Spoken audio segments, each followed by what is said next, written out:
Bismillah. Welcome to another episode of Cultivating the Culture.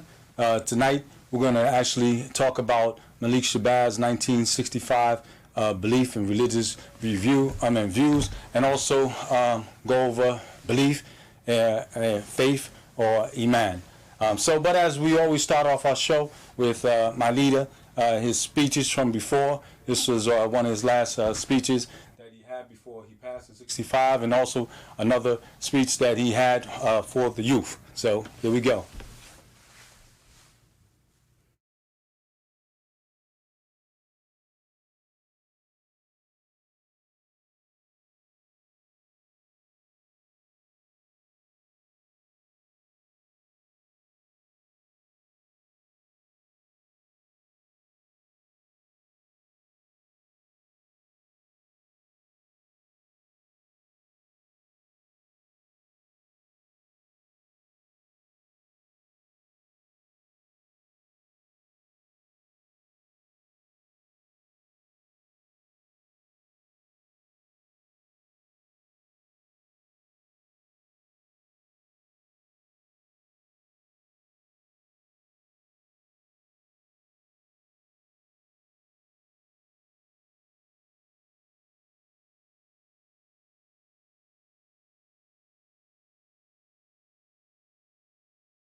Welcome back. Hope you enjoyed that preview. Hearing our brother Malik Shabazz, Malcom X, otherwise everybody knows him as that, speaking to you and telling you that we need to be able to learn to speak for ourselves, think for ourselves, and also talking about his religious beliefs. Throughout most of my life, actually, my mother, as I stated before, my parents followed Malcolm. We were out originally Jersey. Newark was where our temple was, and we lived in Montclair, East Orange. And then I moved to New York in 1969 and stuff. But 64, I was alive when he was born, and then he was killed. So since that time, we've had a lot of different images of our brother that have been put out there to push people's agenda. And it's not the agenda that he was actually on before he left. The last 2 years of his life were totally different, in a different direction. If you look at, from after he left the nation, when he had time to sit down, then he started traveling, and he started to become a more of an international person and accepted full Islam. So with this show, with the next three series, we're pretty much going to go over the belief or the belief system that he was on. And my family followed that. My mother ended up practicing, going in a different way, but I stuck with it, and I've been a follower of this brother, and what direction he's gone, pretty much 56 years of my life. And I've seen a lot of people say that they follow Malcolm or they believe in Malcolm. But like I would always tell them, I'm like, if you love Malcolm, then you should love Islam, or at least inquire about it. So as you heard at the clip at the beginning, what did Malcolm say? What did he say? He said that he believes that it is the solution. And see, what it is a lot of people don't understand Islam. So hopefully we're going to go through the difference of when he was with the nation, what he thought, what was his religious beliefs, and when he went into full Islam, those last 2 years of his life. And so one more thing is, as you notice that I called him my leader, because in Islam, our Creator has said when someone is killed in the cause of Allah, fighting in the cause of Allah, then they do not speak of them as dead, for they are maintained. And so this brother was fighting in the cause of our Creator, fighting to work with our people, fighting to give the truth about the faith and the truth about worship. Who should you believe in? Who should you worship? So one of the things is when going back to it as far as with the belief, excuse me for 1 second. Going back to with the belief of Malcolm. And when he was with the Nation of Islam, religious belief as far as who the Creator is, they believed that the Creator was a man. And actually, one more thing I meant to say is that, you see right here, we have the telephone number, 301-429-9247. 301-429-9247. At 8:30, we're going to be taking calls. We want your participation. So, basically, going back to the Nation of Islam, their beliefs as far as who God is, they said that God was a man, or he came in the personification of a man, Farad Muhammad, and that Elijah was a prophet, and so, or a messenger. There's differences in Islam. There's a prophet, a Nabiya, and then there's a messenger, a Rasul. But in order to be a Rasul, you have to be a Nabiya.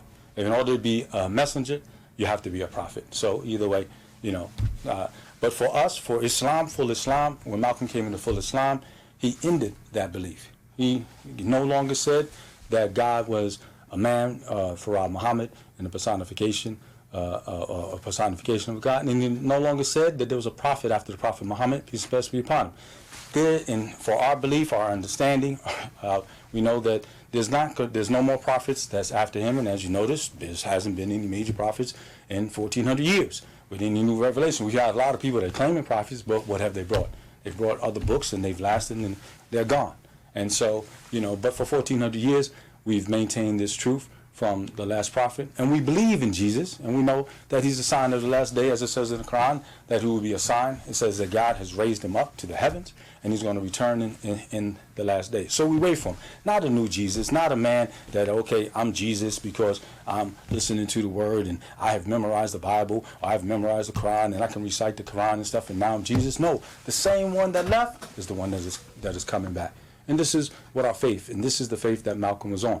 But throughout my life, I've seen people push an image that actually has caused people to go back to the way that he was before he passed, as far as those beliefs, or go into another organization that he left.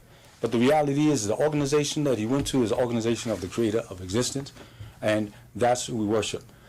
One of the things during this, what we want to do is be able to cover belief. And belief, like I had said, or Iman, as they say in Arabic, is broken up into 6 categories. Because as the angel had asked the prophet, he said, Akhbirni al-Iman, inform me what is Iman.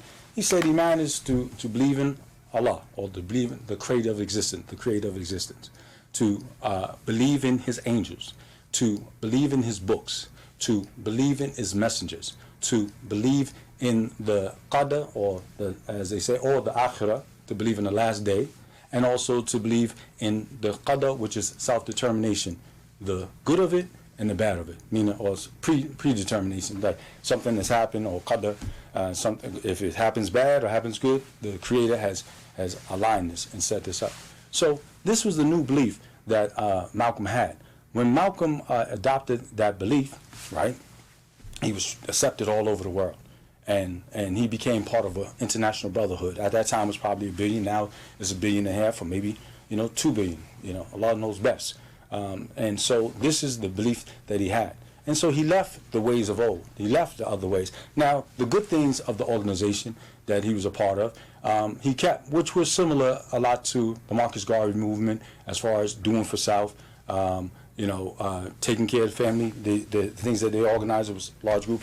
He continued with that. But he had 2 separate organizations. And he had the organization for Organization African American Unity, to be able to help his people. And then he had an organization basically for Islam. So in this series, we want to be able to go into belief, talking about as far as for Malcolm, but also as our show is for cultivating the culture. One of the things with the attack on our attack on our culture has been attack on our faith. attach on our belief, whether you're Muslim, Christian, a Hebrew. They have attacked us to get us to be in a state of disbelief, to not have a fear of God. And with that, we become weak. I put up a post the other day about saying that that hip hop did not create the culture created hip hop. And so people had asked the question, what do you mean by that? Well, like I said, I moved to the Bronx in '69. I was 5 years old. In '75, actually, I lived in the Bronx over by Shakespeare Avenue, right over across from Manhattan, 170th and Shakespeare Avenue in the Bronx, and we had, and then I moved over to River Park Towers. By 13, that's where it's near Cedar Park. You can walk down the street. That's when they used to have the jams and all of that and stuff. And Kool Herc lived up in Sedgwick Avenue, pretty nice building compared to Towers was nice, but it's a nice building. So I'm pretty aware, active with the hip hop and the culture.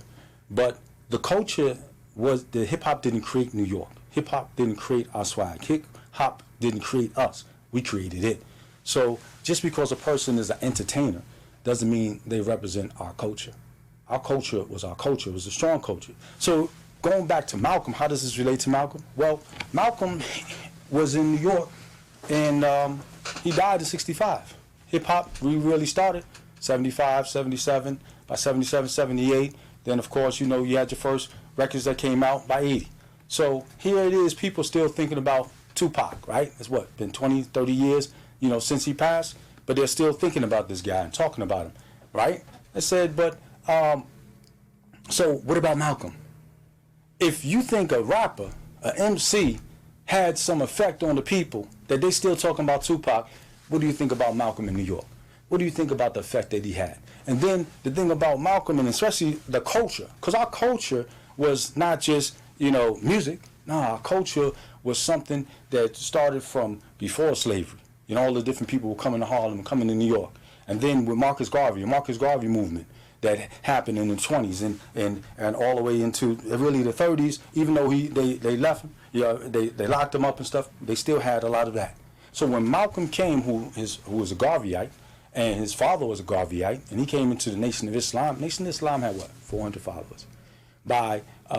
So within 7 years, they ended up like 200,000 followers, because he saw Elijah, and he believed in him, and he went around, and he actually incorporated a lot of the things that the Garveyites did. So when Harlem saw that, when Harlem heard his message, when Harlem heard what he was talking about, doing for South and organized, they pretty much went with it, because our culture that we had of conscious people throughout the city, dealing with the Marcus Garvey, W. Du Bois, all of these people just out and playing power, and all of it just keeps going on. So you develop the culture of men, develop the culture of women, develop a culture of standard of thinkers, you see? And so this thing that you today, what you call hip hop, or, the MC music, because when it first came out, we had B-boys and MCs. I'm from the Bronx, so really we call B-boys Bronx boys, but, they call it break boys and stuff. So with this culture of hip-hop was actually an off-branch of that type of mentality, you see? And so a lot of the things that we put out, the music that we put out, the message that we put out in our culture was positive, you see? Why? And it was a reflection. So going back to it, Malcolm, like I said, Malcolm died in 65. So by 75, there you still had a lot of the culture. New York was also attacked with heroin to be able to get that culture destroyed. And when Malcolm was killed in '60, then '68, Martin was killed. So after that, then what happened in New York? Then the heroin came in. When you had the drugs came in, it destroyed this culture, destroyed the mentality, destroyed the people. But like I said,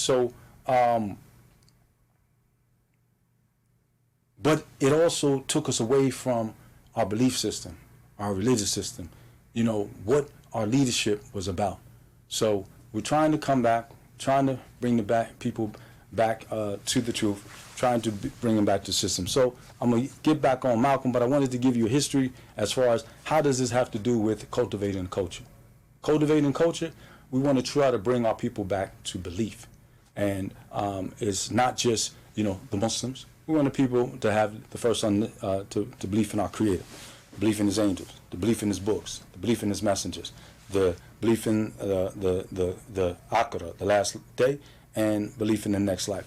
And so, as I've always told you before, with our program, we have, as you see with the church, Jamaat al-Sijin. It's a prison dawah, or prison. We go to the prisons, work with the people. We assist the people in the basic education of belief and faith and practice with Islam. And Jamaat al-Sijin means Jamaat is a congregation, Sijin is a prison. So Jamaat of the prison. And it's a double play with the words, because our prophet has said that the life of this world, the dunya sijnun al-mu'min, the life of the world is a prison to the believer. And for those that don't believe, it's their paradise. So when we go to the prison, we work with the brothers, and we try to remind them that that when you go back out on the street, don't act like this is your paradise. Because if you're acting like this is paradise, it's a form of acting like disbelievers. So we had the shirt and we had the effort. But that is under our overall organization, Ummat al-Iman, which is a nation of faith. And it is our hope. We sit down with the Christians, sit down with Jews, and we sit down with the different religions, but we try to bring them to a clear understanding of what is faith, and based on what? Based on the truth.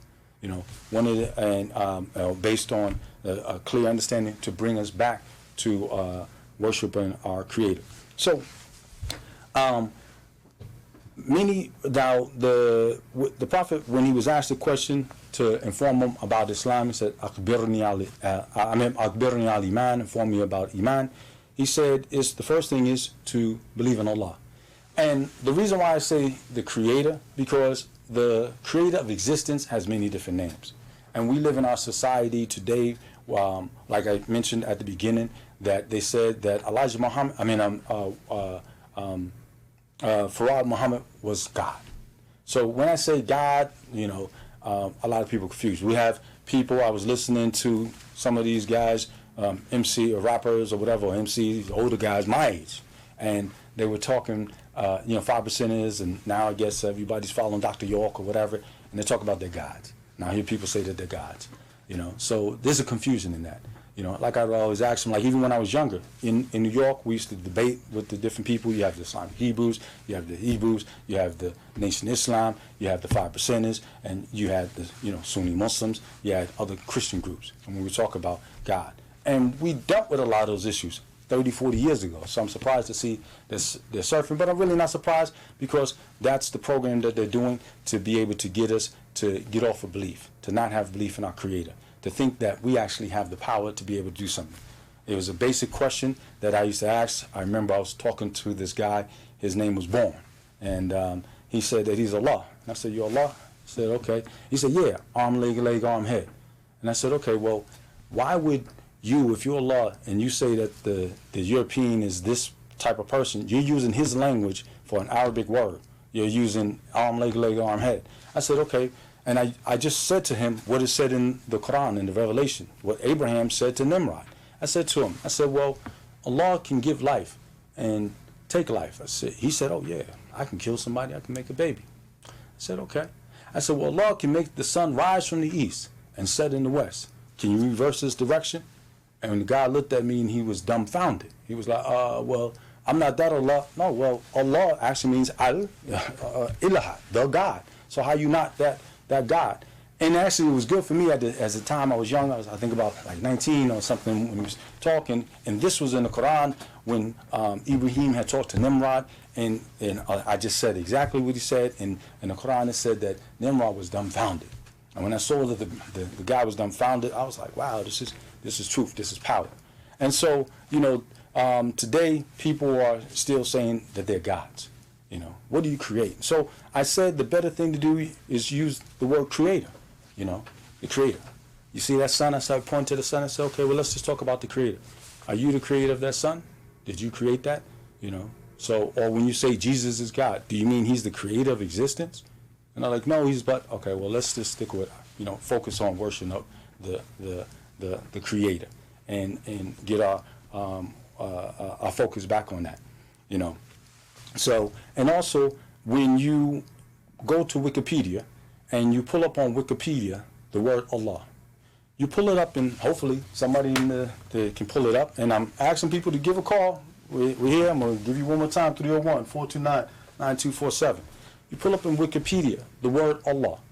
The word Allah is used, it'll say that the word Allah is an Arabic word for God, used by Christians, used by Jews, and used by Muslims. So, many times when I hear our people are confused, and they say, oh, you worship another God other than, we worship Jesus.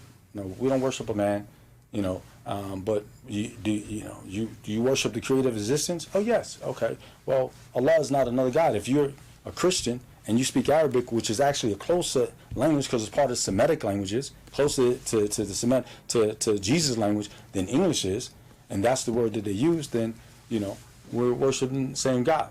And Allah subhanahu wa ta'ala, or the creator of existence, has told us that to come to the Christians and say that we have to come to a common understanding. And so this is my approach. This was Malcolm's approach. This is what he was doing. I remember I was watching Malcolm at a debate in Oxford. And pull it up. It's great that we have the computer. Everything I say, please, please, please verify. Please verify. Like he said at the beginning. He said when someone says something, you have to basically research. And our creator in the scriptures has said when someone comes to you news, investigate. And I want you to investigate everything I say. I may make mistakes. I'm a human being. So going back to it, when Malcolm debated at Oxford, during the debate, what did he do? He took a pause. And he said to the people that I'm a Muslim. And this is what I believe. And he ran down, I believe in Allah, I believe in His name, I believe in His, and he ran down his belief. You see, at the beginning of the show, he said that this is the best solution. And the thing is I asked a question for black historians, for you people that love him. Why is it that that's not pushed out there? If we're lovers of the truth, if we're lovers of Malcolm, why is it hidden? Why are we not talking about it? Why is it that when I say that I worship the Creator, I worship Allah, and people act as though there's another God, but they've been over to Israel. If you've been over to Jerusalem, you've been over these countries, you know that they say Alhamdulillah, or which is equivalent of Hallelujah. So, going back to it, it's important for us to understand that the God of Abraham, the God of Moses, the God of Jesus, the God of Muhammad is the same God. Remember that Abraham is the one. Abraham's descendants are who? Moses, right? Abraham's other descendant, all the way down, Jesus, right? Other one is Muhammad. Peace and blessing be upon them all. So that's part of Abraham's family. And what did Abraham talk about? He talked about the oneness of God. You see? He talked about, so it wasn't a different God. All of his seed and this promise that was given to Abraham was for all his seed. You see, there was no difference. A lot of times people like to look at the difference between, Hagar and Sarah and the descendants of that as though one is going to get better. For a man, I'm a man.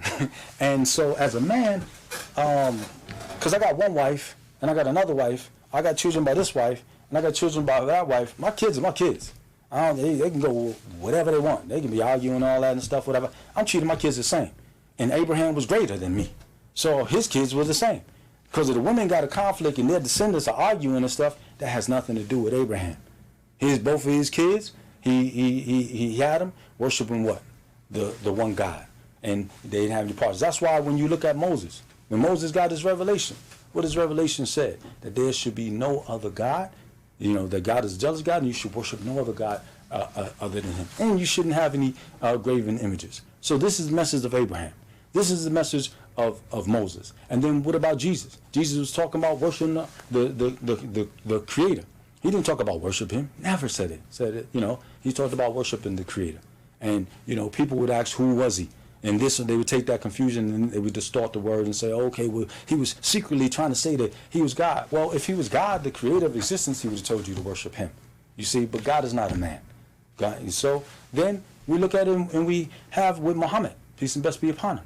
Now, one of the things that was beautiful about the message of Muhammad was, peace and blessing be upon him, was that when he came, at that time, the Jews, although that still continued to be Jews, because many of the Jews eventually followed the message of Jesus.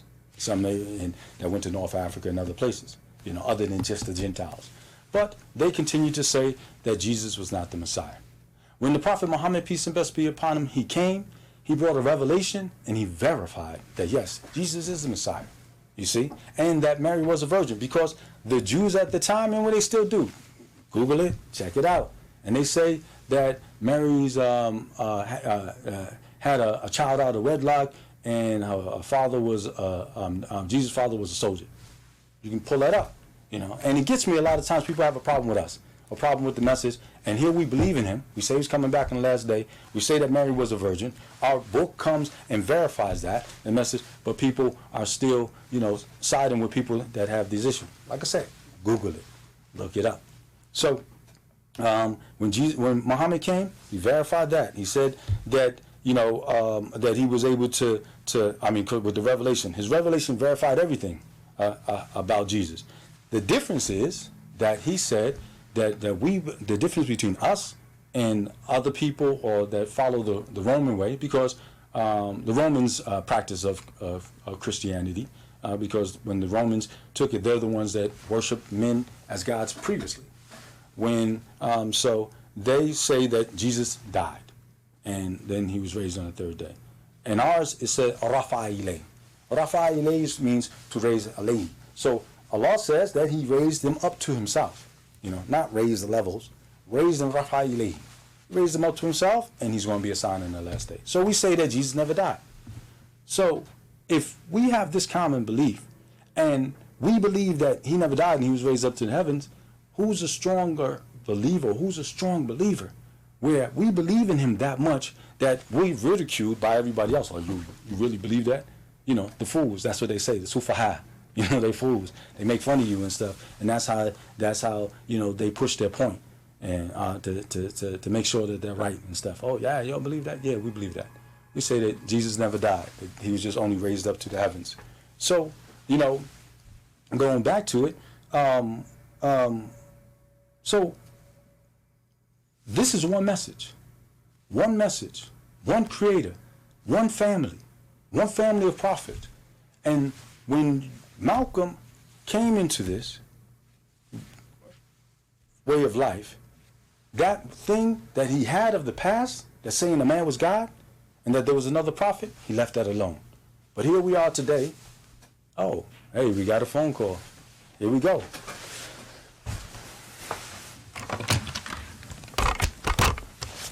All right, I gotta get good with this phone.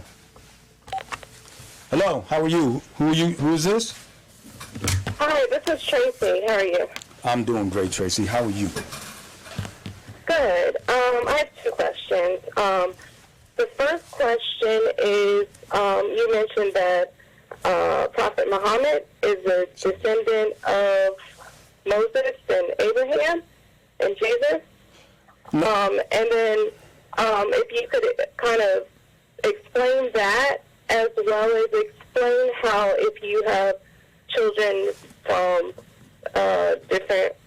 you have different wives, or you're talking about like just having children and in general, basically they're treated the same. Right. So stay on the line. Don't because I'm trying to get used to this phone. They called me, and a lot of times people have hung up. So this is our 7th episode. Probably we got 52 episodes, God willing, this year. So I'll get it down. So going back, what I said was that equally, Jesus, Moses, Jesus, and Muhammad are all descendants of Abraham. So Abraham's up here. Then you have his descendant. You have Moses, and you have Jesus, and they're from the same line. From with basically with the wife of Sarah, they're descendants of that. While Hagar Muhammad is from the descendant of Hagar. So both of them, but the father is Abraham. Abraham is the father of it because he had these two wives. And a lot of times people try to create this thing and say, oh, well, she was a concubine. No, he didn't have it, because if you pull up in the Bible, you see it. He said he took her as a wife. That was his wife. So, and as me, as a husband, if I had two wives, I don't got one, but I do have two sets of children. I've been married and have the sets. Okay, both of my kids, all my kids are the same. There's no difference, because that half of me and that one, and that half of me, and that group is the same half. So my children are the same. The other half is different. So I don't favor one wife or one ex-wife or another wife or the person over. These are my children. And it's my responsibility. And of Abraham, like I said, who was greater than us, and God, when he said his seed, he didn't say your seed only from this one or your seed from that one. He said your seed. And that was it. So this is when I say that they're descendants from one family, from one man who focused on worshiping the one God, the friend of Allah. So the second one, can you say you said about the children, did I answer that, or can you explain a little bit more, expound on that? I think you answered that very well.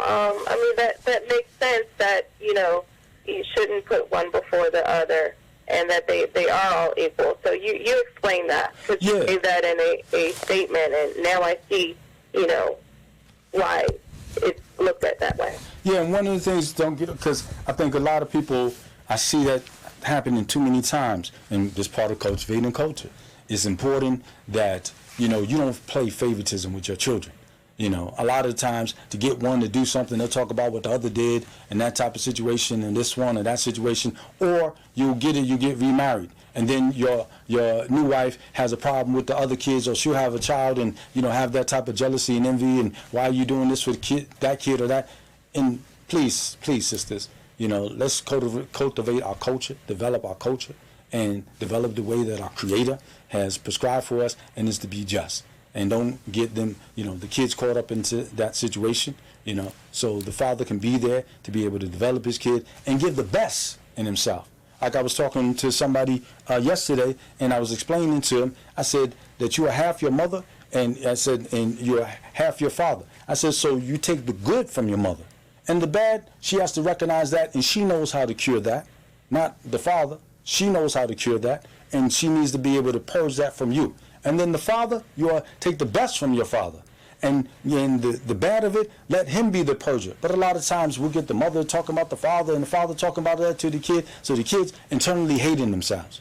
So in order for us to be able to develop our culture, we have to be able to change our ways. And we have to follow the perfect examples of the prophets that we had, the examples that we have from Abraham, from Moses, from Jesus, these men and the lives that they live. And of course, Dawood and David and all of the different prophets, the examples that we have. If we say that we believe that if we're a Christian or if we're a Muslim or if we're a Jew, then we have to take, and we say that that's the word of God. Well, if God gives a word, then we have to take it at 100%.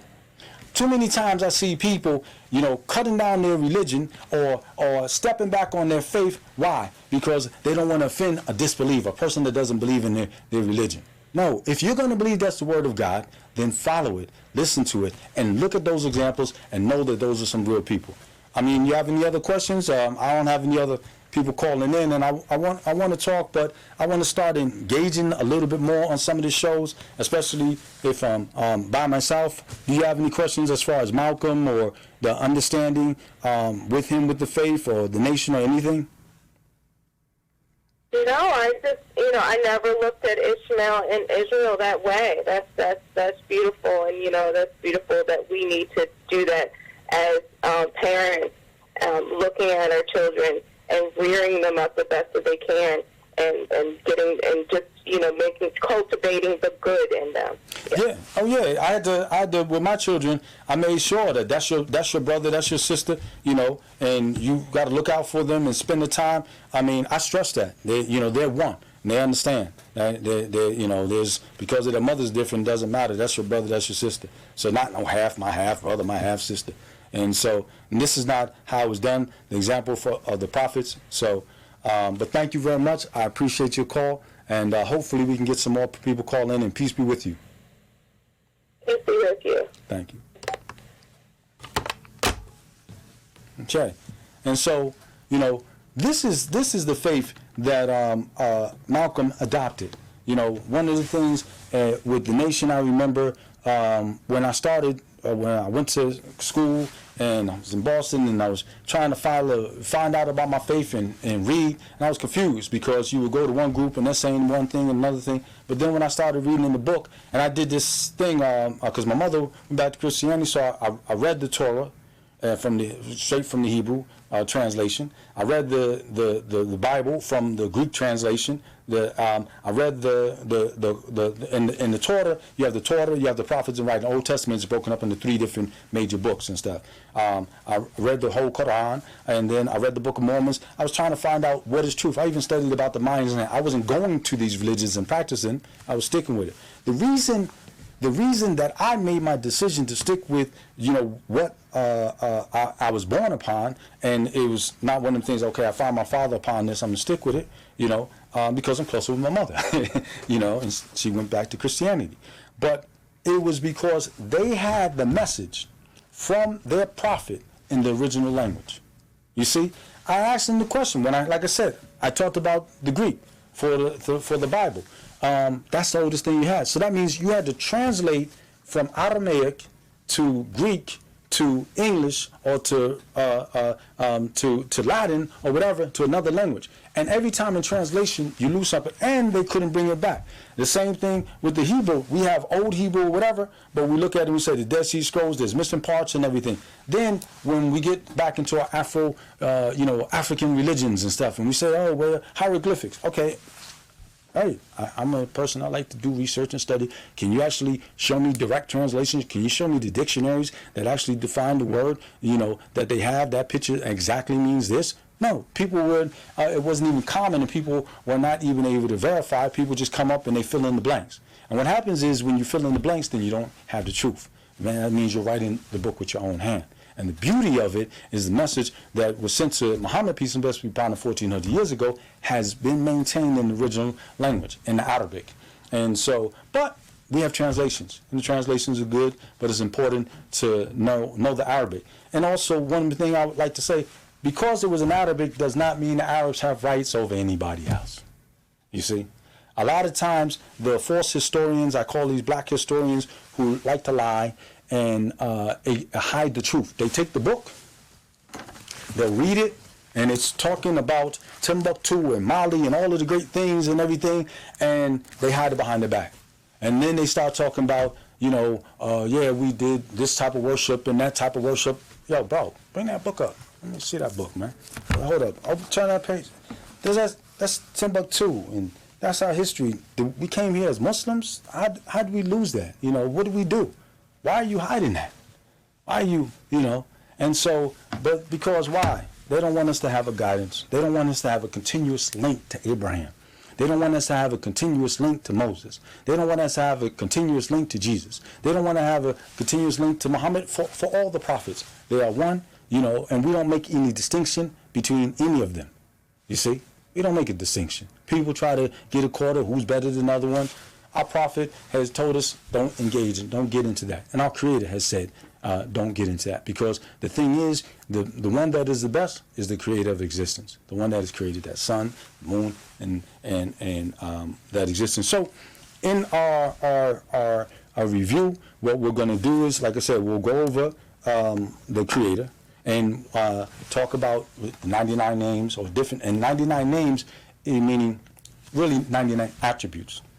Because one of the things, I don't know if you didn't see our show before, I had a shirt and it said Ihsan. And that was one of the questions that the angel Jibril had asked the prophet. And when he taught the people the religion, the angel Jibril came in the form of a man, and he displayed the religion in front of, he asked the prophet several questions, and his mannerism, the way that he did, he taught the people the religion, and that was the only time that we had it, that a prophet came to the people, but he taught them religion, and he asked them the question, what is Ihsan? And they said, Ihsan is to worship your creator as though you see him, but you do not see him, but know that he sees you. And if we can do that, if we did all our acts, and I used to remind the brothers, because people would ask me a question, about reverence or taqwa and stuff. And I said, well, let me ask you a question. Imagine yourself thinking about your grandma or somebody that you had a lot of respect. And you were ready to do a caper with one of your friends or your boys and stuff. Rob somebody, stick somebody up. Bronx, from the Bronx, stick up was big. Stick somebody up. And then you saw your grandmother. You would be like, yo, hold up, man, stop, hold up, yo, hey, Gram, yo, I ain't gonna do nothing. Or go talk to your grandma, wait till she walk up the block, right? And then you go do it, because you don't want your grandma to be disappointed. You don't want your grandma to see you do something like that because she has these ideas. So if you're going to do that for the person that you respect the most, what about your creator? Huh? What about your creator? Your creator is the Khabira wa Basira. He's the watcher and he's the seer. He watches and sees everything that you do. So that's why when you talk about that perfect worship, when you worship your creator as though you see him, but know that you can't see him, we can't see him, but know that he sees you. And when you live your life, when you do your actions like that, you're going to be successful. But when you do it in a different way, you know, so going back to it, like I said, because we're talking about Malcolm, and we talk about the direction and the distinction, you know. So when he left the nation, he left a lot of those beliefs alone. And so a lot of times when I see people having speeches or statements about Malcolm and the putting there, and actually a lot of people have been recruited and they end up joining the nation. But Malcolm, if he was alive, he would be pulling you towards full Islam. And going back to the historians, the historians from those days before phone call, they would talk about the Arabs. Oh yeah, well, you know, the Arabs spread Islam with the sword. Come on, bro. Please, y'all. Please, everybody. Please. Go Google this.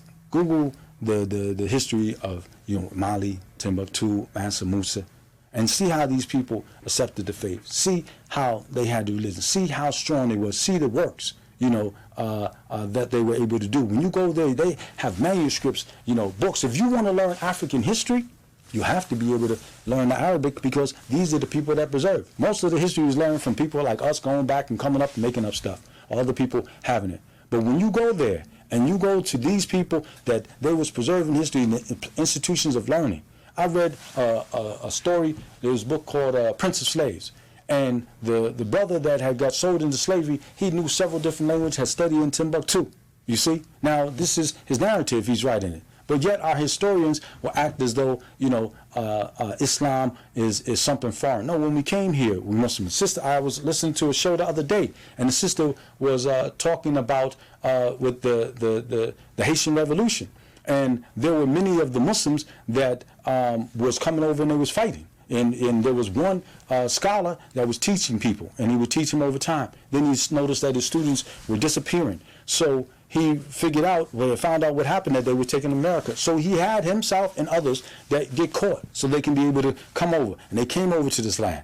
And he put himself in this situation of slavery. It reminds me of the movie Glory, where the brothers from Boston came down to be able to fight, you know, to free their people. So they went there, and they taught the people, and then they ended up going up into the mountains, and they continued to fight. Because this type of thing that happened amongst our people. We don't hear about this, you know. Why is that? So, you know, going back to it, going back to Malcolm, in his faith, going back to Iman, going back to our Creator. Like I said, hopefully on the next show we will focus on, you know, the Creator. We will focus on the angels, and then following the show after that, we would like to talk about his books. Because we believe in the books. We believe in the revelation that was given to Moses. We believe in the revelation that was given to David and the Psalms. We believe this. We believe in what was given to Muhammad. We believe in these revelations. But like I said, have they been preserved untouched in the original language? No. And when it happens, you lose a lot in translation. I'm not one of the people to say, oh, it's all lies. No. Because there's the truth. When it says in there that you should worship no other God but the God, your Lord, the Creator, that's the truth. So I don't take that approach. And Malcolm didn't take that approach. And one more thing is, like you say, I see a lot of people say that they love him. Well, if you love him, then study him. See where he was going. See what he was doing. And let's restore this. Let's start bringing it back. And get off this thing of looking for a Messiah. There is no Messiah.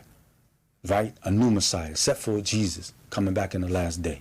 And no human being that's born today is going to come up and, you know, all of a sudden he's going to be Jesus. I hear these guys, they study and they preaching, I'm Jesus. No, you're not. No, you're not. Nah. You know, you're a good person. Maybe you studied it, and that's what we have to do. We have to study. Stop wasting time. You know, develop this culture. Let's start bringing it back. And then we have to bring it back because they're bombarding us with the what? The book of the devil. And I say the book of the devil because, look, if you were to listen to the radio, right? Turn on your radio. Just do this experiment for me, please. Listen to the radio. Write those words down. What that song, Cardi B, what she's saying. You know what I'm saying? And this one, what he's saying. You know, this other one, what they're saying. And put their words and put it in a book form. And then you go to somebody and you look at it. Would you call that the word of God? Or would you call that the word of the devil? So if you know that's the word of the devil on paper, why are you listening to it? Why are you memorizing it? Why are you spreading it? You think it's not real? You think if the word of the Creator was preached all the time, if somebody was making rhymes all the time, talking about God, doing righteousness, doing this type of, you think that would not have effect? As we say, what? Music touches the soul, right? So if music touches the soul for good, then know that the music touches the soul for bad. So if we're hearing and being bombarded with the word of the devil, the preaching of the devil, to say, to do fornication, to do this type of activity, to kill somebody, to do all these type of things, to disbelieve, or even one of the worst things. Because the worst crime that you can have is worshiping other than your Creator. So when we hear people saying that they're gods, yeah, what's up, God? Come on, man. You're not God. If you are, let me see you create something. Do it in front of me. Do it like during the time of Moses.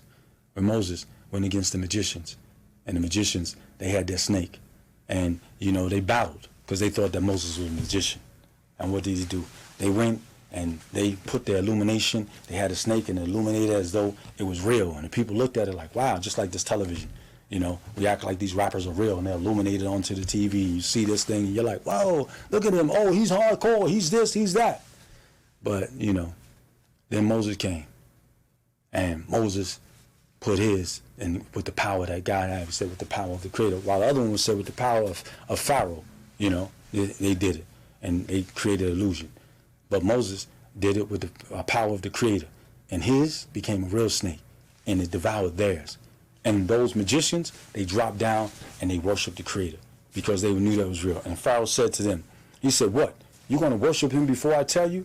And they said, no, we worship the God of Moses and Aaron, because we know that that's real. And he was like, I cut off your leg, I cut the right off, I'll crucify you. They're like, I don't care. He said, because their Lord is my Lord and he can save me from, so do whatever you're going to do. You see? That's what happens when you have real power. That's what happens when you believe in the Creator. But like I said, we have all this false doctrines. We have people that are, in a room like this, and then they send a message and they act like they're hard or this or that. And then they go back to their block and they deal with some real people. And they're like, yo, where's my money, man? You see? Now, then they become the regular person that they're not, these images. So we have to start dealing with what is real, keeping it real. And what is real is the book of the Creator. What is real is what our Creator has sent. Like I said, I appreciate it. I hopefully more and more people will come in. We'll have these 3 shows, and then also during Malcom was killed in February 21st. So we try to do a series going over that. Last year they had Who Killed Malcolm, and we went over, and also we want to kind of talk about the Spike Lee movie that Malcom X. One of the things, like, I was glad that they put it out. Initially there was someone else that was put out, and I'm glad that Spike Lee fought to take it over. Denzel Washington did a good job. I think the only thing for me as a Muslim that followed him, I was looking more for what happened after he left the nation. Because, that's when he became he came into full Islam.